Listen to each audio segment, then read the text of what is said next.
গড়িয়া স্টেশনে তখন চিটফান্ড কেলেঙ্কারিতে প্রতারিত আমানতকারীদের বেধড়ক মারধর করছেন স্থানীয় তৃণমূল কর্মীরা। আর ঠিক সেখানেই ক্যামেরায় ধরা পড়ল এই নেতাদের ছবি। ইনি রাজপুর সোনারপুর পুরসভার 2 নম্বর ওয়ার্ডের তৃণমূল কাউন্সিলর বিভাস মুখোপাধ্যায়। আর এই ব্যক্তি গড়িয়া শহর তৃণমূল কংগ্রেসের সম্পাদক সুব্রত মণ্ডল। প্রতারিত আমানতকারীদের মারধরের সময় এই দুই ব্যক্তিকে বারে বারে দেখা গেল ঘটনাস্থলে, অথচ কিছুক্ষণ পরে প্রশ্ন করতেই মারধরের কথা সম্পূর্ণ অস্বীকার করে গেলেন দুজনেই। শুধু তাই নয়, এই ঘটনায় সিপিএম এর বিরুদ্ধে অভিযোগ তুললেন তারা। শুনুন, এটা আর কি বলবে, সম্পূর্ণ মিথ্যা অপপরিচয় যেটা করে থাকে।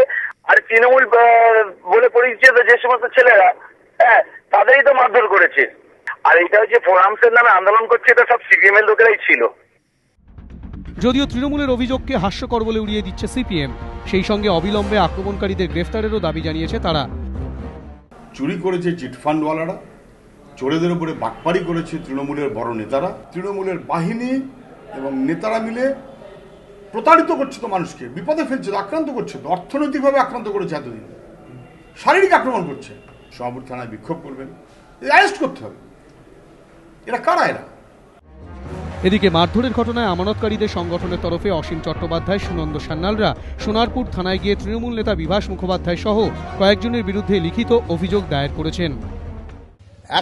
সরকার শুনছে না, আর একের পর এক আমাদের আত্মহত্যা হয়ে চলেছে, মৃত্যুর মিছিল চলছে। আমরা বারবার করে বলেছি, অত্যন্ত নমনীয়তা নিয়ে একটা প্রতীকী করছি, যাতে এটা সরকারের উদাসীনতার কাছে লোক সচেতন হয়।